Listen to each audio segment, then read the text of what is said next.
Hello everyone, a very warm welcome in this discussion video 3 of the previous year questions. Before we begin today's session, I convey my sincere condolences to the family members of those people who died in a very unfortunate attack in Pahalgam, Kashmir. May their soul rest in peace. With these words, let's begin the theme set 1 and theme set 2. We will do only 2 sets today, first on the glossary and second on the dynasties, the chronology, timeline.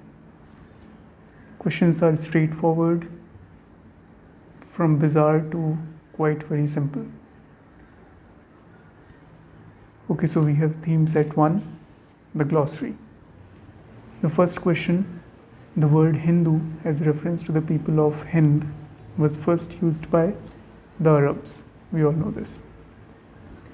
The term Yavanapriya mentioned in ancient Sanskrit text denoted pepper. And you were Yavan people, the Indo-Greeks. Fine. Next. In the context of ancient Indian society, which one of the following terms does not belong to the category of the other three? Kosher. These three terms, these are all related with clan or family-based terms. Kosher is a term either for distance or the treasury. The ancient Sanskrit text used the term kula to designate families. Similar question, 1996 and 2021 appeared as just one word, kula, kula. Next, in the Rigveda Samhita, use of the terms Ishukrit and Ishukara refer to the maker of. It appeared in CDS 2025. So remember. And I'll tell you, the commission asked the arrow-based question, which term signify arrow or the material associated with arrow makers or a part of arrow. In 2024 also they asked. I will let you know that question too now. So Ishukrit and Ishukara, these two terms are mentioned in Rigveda for the makers of arrows. Next, very simple, the silver coins issued by the Guptas known as Rupaka.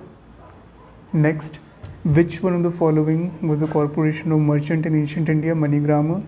Quite simple. Again, 1997 question appeared in 2022 CDS. What were MoneyGramma and Nandeshi in early medieval India? Guilds of Indian merchants. The term Aryan denotes very subjective question, but no need to go in so much depth. Aryan and vision theory, it's better to stay away from these theories, at least in the prelims. Fine.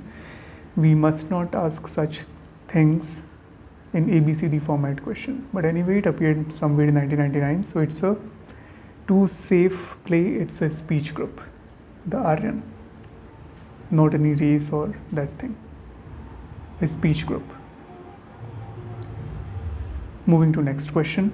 In the context of the history of India, consider these three terms: Aripatti, Tanures and Ghatikas. Aripatti, it is associated with land, revenue from which was set apart for the maintenance of the village tank. Ghatikas, colleges generally attached to the temples. Tanures, they are certain Brahmadeya, kind of land which were given special status as independent land. So of course, cannot be donated. Next question, simple term paramitas. It is perfections whose attainment led to the bodhisattva path. Next question on hundi, generally referred to in the sources of the post-Harsha period, and this hundi term was in vogue till modern India also, when Britishers arrived in India. So hundi always stood for a bill of exchange. With reference to the history of India, next question, the terms Kulyavapa and Dronavapa denote land measurement units. Larger units of measure include the Dhanu, Danda and Nala. The land measures used in eastern India included the Adhvapa, Dronavapa and Kulyavapa. These were the areas required to sow 1 adhak, drona and kulya of grain respectively. Pataka was another land measure term. Next question. With reference to the cultural history of India, consider these pairs. Parivrajak, Shramana, Upasaka. Parivrajak, Shraman, almost similar people, renunciants. Upasak, they were lay followers of Buddhism. In more refined format, you can see male common follower of Buddhism and females known as Upasika. Fine. Moving to next question. Who among the following were referred to as the Theris in ancient India? Elder nuns in the Buddhism. And you have this flowchart. In Khudak Nikayas, we have Thergatha and Therigathas. Therigathas are songs of nuns and Thergatha are songs by monks. So remember, Therigatha is indirectly part of Khudak Nikaya and Khudak Nikaya is part of Sutta Pitaka. You can get statement based or sentence in any manner possible. Just pay heed to the whatever things are mentioned in your notes. Okay. Moving to next. Which of the following pairs of terms and their meanings is not correctly matched? Nagarakanni, it's a land owned by Nagaram. Nattar, Nattar is the leading man of Nadu, which is a locality in southern India, not any serpent deity. Yupa, it's a sacrificial post. You have a question on sacrificial post, we already covered in our previous session. And Viragal, these were hero stones in Tamil Nadu area, southern India. Moving to next question. Which one of the following pairs of term and meaning is correctly matched? Uzavur is correctly matched, which is stand for the ploughman. Gahapati is master of a household. Adimai is, they were a kind of slaves. Also for landless laborers also in South India we use the term Adimai. And Villalars, these were cultivating group of southern India. Moving to next question. Some terms with reference to the textiles in southern India. And these are some taxes applicable on textiles. So this was straight from Rupinder Singh. So taxes like Panjupili, Nulayam, Tarikadimai and Sella. So Panjupili is a tax imposed on cotton yarn. Nulayam, a tax on cotton thread. Tarikadimai is a tax on loom, not on silk cloth. It's a loom tax. And Sella, it's a tax on muslin, not on the silk thread. Now remember this thing from the box. There was also a tax called Pattadai Nulayam, which was on silk thread, not Sella. Pattadai Nulayam. A tax on dyers were also there, known as Kai Banna and Banninge. I know, very random term, but you have a question in front of you. Parutti Kadmai, it's a tax on cotton. Fine. Achutari, probably a tax on the pattern loom, but they won't ask you because of this word, probably. So not surety. But anyway, what's sure here is this thing, and this may appear in your exam as a statement. Kulottung I was given the title Sungam Tavitra Cholan, remover of custom duties. So you must remember this thing. Now this question appeared in your exam. What in 2024, what are Bhumi, Pachara and Dopati mentioned frequently in the biographies of the Vaishnava reformers of medieval Assam? So these are undergarments, lower garments, lower garments, upper garments and the waist garments. So these are pieces of man clothes associated with textiles. Bhuni, it's not Bhumi here, it's Bhuni. N. Okay, so bhuni is a kind of lower garment, pachara is a kind of a garment which people wear on the waist, and dopati kind of upper garment. Moving to next question. As I was telling you, Ishukrit and Ishukar in the Rig Veda, they were makers of arrow. In 2025 CDS, you also got one question. Which one of the following does not refer to the bow and arrow as a weapon of war in ancient India? So, Sharanga, Kodanda, and Karmuka. These three terms are associated with bow and arrow, but not Kunta. Kunta is not bow or arrow, it's a spear.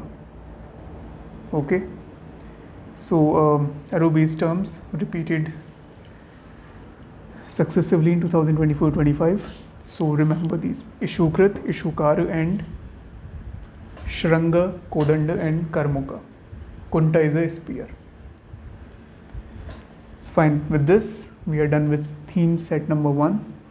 Now we are beginning set number 2, Dynasties, King and Timeliners. And for this, I urge you to please go through with the timeline, which you already have. I already attached the PDF version of this timeline in the description of this particular video also. But whoever are in my group, you already have this timeliner table of all the periods of history, ancient, medieval, and modern, and you know its importance. You get questions from that particular timeline. Okay, so keep revising that glossary as well as timeline. Okay, starting the first question here. Question number 144. We are done with 143 questions till now of ancient India. Okay, so we have the question now. According to ancient Indian cosmogonic ideas, the sequential order of the cycle of 4 eons yuga is. Such questions won't appear these days, but it's all your Krita Yug, Treta Yug, Dwapar Yug, and Kali Yug. So this is the correct order. First we get Krita Yug, then Treta, Dwapar, and Kali Yug. Now, what is the correct chronological order in which the following appeared in India?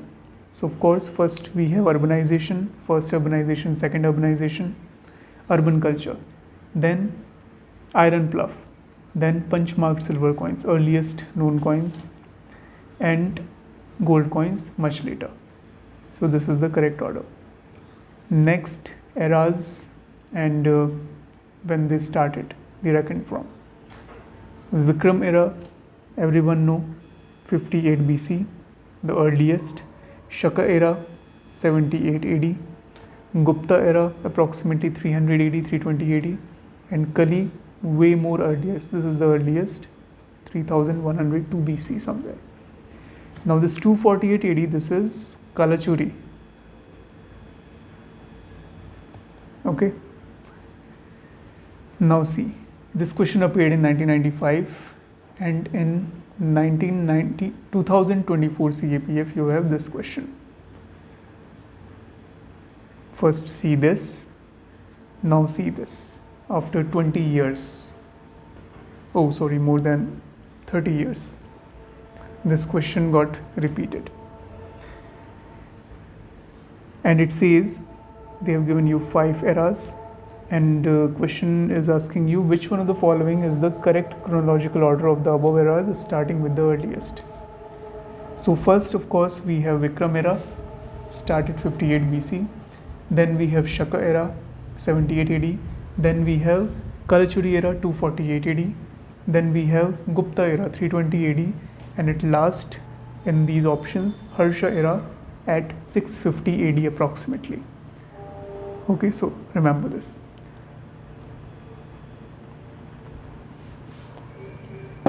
You are getting such questions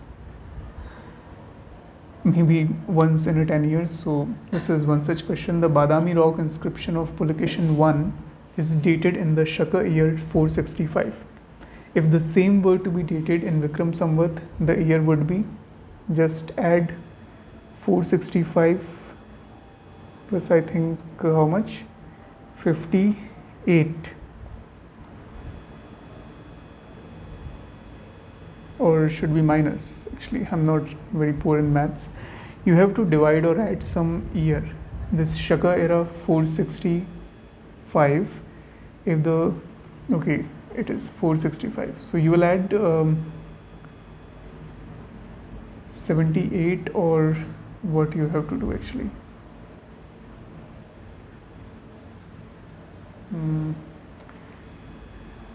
Not very sure about it actually, but answer is I guess 601 for this. So they're asking you the date conversion of this particular rock inscription. Moving to next question. Pulakeshin II belonged to which dynasty of the rulers? Very simple, a famous king of Western Chalukyas. Now next question. 3 statements. One dynasty is declining and another rising, and their associated kings. Simple. The last Mauryan ruler, Bhadratha, was assassinated by his commander-in-chief, Pushyamitra Shunga. Absolutely right. The last Shunga king, Devabhuti, was assassinated by his Brahmin minister, Vasudev Kanva, who usurped the throne. And later, the last ruler of Kanva dynasty was deposed by Andhras, and we all know Andhras are Satvahans. Next question. Which among the following was not a contemporary of other 3? So we know that Gautam Buddha and Bimbisar, for sure they are contemporary. Prasenjit is also contemporary, and Milinda, he is coming not at the time of these 3. So we have Milinda. Now, actually all these things, majority of these things are mentioned absolutely in your timelines. That's why I again request you to please go through the timeline and don't forget whatever things are mentioned there for any chronology based question. You will be able to answer all these. Invasion of Alexander, approximately 326 BC. Indo-Greek rule in the northwest, approximately 200 BC. Accession of Kanishka, approximately 100 AD. And accession of Chandragupta Maurya, around 300 BC. So you have the correct answer, it's D. With reference to the invaders in ancient India, which one of the following is the correct chronological order? First we have seen Greeks, then Shakas came, and Kushanas later than them. And these are the approximate dates. It's all mentioned in your timeline. Greeks came around 100 BC, Shakas 50-40 BC, and Kushans around 200 AD, 1580 to 200 AD BC, roughly. Moving to next question. Consider the following events in the history of India. Rise of Pratihars under King Bhoja. Establishment of Pallava power under Mahendravarman I. It's happening around 600 AD. Establishment of Chola power under Parantak I, 950 AD. And Pala dynasty founded by Gopal. He founded it in 750 AD. So likewise, you can see which option is correct.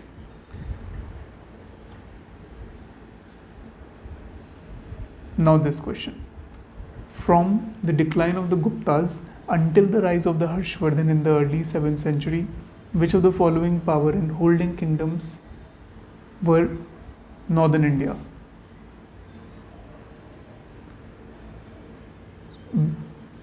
I think there is some mistake in the sentence making. From the decline of the Guptas until the rise of the Harshvardhan in the early 7th century. So this is the chronology. The decline of Guptas and rise of Vardhan dynasty. Between these, which of the following power were holding kingdoms in northern India? So we have a little bit mistake in, now it's correct. Following powers were holding kingdoms in northern India. So Guptas, of course, they were declining, so of course Guptas were there. But along with them, Parmars and Yadavs, they were coming around 9th to 10th century AD. Okay, so of course they are not contemporary. But Pushyabhutis and Mokris and Matrikas of Vallabhi, these three were contemporary to the Guptas also. Hence only 1, 3, 4 and 6. And you can see in your map also. Again, keep observing the maps. I've included around 10-12 maps and they are pretty important. As you can see, these dynasties were ruling around this period. Now there is a dynasty and the famous king of those dynasties. Nanuka associated with Chandela, Jai Shakti also a Chandel ruler, Nagabhat and Bhoja both were Gurjar Pratihara kings. So only 2 pairs are correct here. Now this question appeared in 2023. All 4 dynasties are much later than 8th century AD, as they have asked you in the question, like Hoysala, Garhwal, Kakatiya and Yadav. How many of the above dynasties established their kingdoms in the early 8th century AD? None of these. They all appeared on the picture almost during 10th or 11th century AD. So not in the 8th century AD. So none of these. As you have same map here too. Next question, the epithets. The title of Rai Gajakesari and Daya Gajakesari were associated with which one of the following dynasties? Rudrama Devi, and she was from Kakatiya dynasty. So Rudrama Devi was the 13th century Kakatiya queen of Andhra who succeeded to the throne on being nominated by her father. Rudrama Devi was the 4th independent ruler of the Kakatiya dynasty of Warangal. She is given the epithets Raya Gajakesari. So keep in mind. The ruler Vindhya Shakti, during the period preceding the Gupta age is associated with, he was a Vakataka ruler. Okay. And remember these 2 sub-clans of Vakataks, Kardamak and Vatsagunda lines. So these 2 lines are associated with the Vakatak dynasty. They can ask you a question like this too. Yashovarman was the ruler of which of the following kingdoms? Very simple, very easy, Kannauj.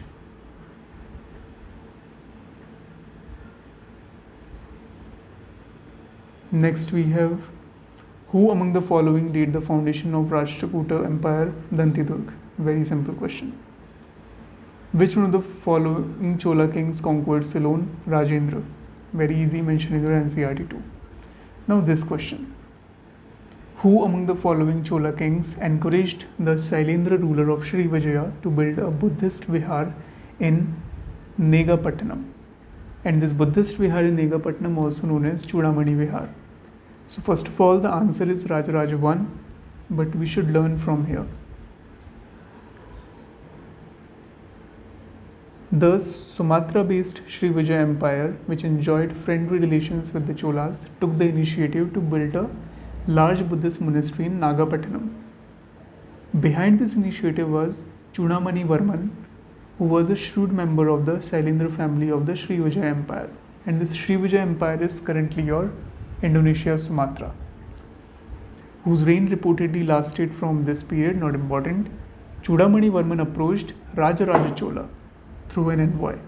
Renowned for his religious tolerance, the Shaivite Chola emperor supported the idea of a new Buddhist monastery in the coastal town. He himself made a grant of the village of Anaimangalam. Fine, so this much I think will be enough for you to remember surrounding this question. I again repeat, who among the following Chola kings encouraged the Shailendra ruler of Sri Vijaya to build a Buddhist vihara in Negapattinam? And this vihara is also known as Chudamani Vihar. So the king was Rajaraja first. Next question. Which one of the following was not a way in which king in ancient India attempted to claim a higher tax? Is very simple, imposing high taxes. Of course not. Now the last question of this particular session. Consider the following statements with reference to Utpal dynasty of Kashmir. And these 2 statements are associated with the very prominent king of Utpal dynasty, Avantivarman. Of course, he was the founder of this Utpal dynasty and he devoted his energies to the economic upliftment of his subjects. Avantivarman's period in Kashmir is known for the engineering operations under his minister called Suya, resulting in the enormous increase of grains and fall in prices. And with Suya, Avantivarman's minister, he also helped in conducting irrigation practices and flood control measures too. Okay, so with this, we are done with our two sets, two theme-based set, first on the glossary and second on the timeline. I again repeat, keep revising the glossary and dynasties part in the form of timelines, and you will get one question based on glossary and one question based on timeline. So with this, I'm wrapping up this session.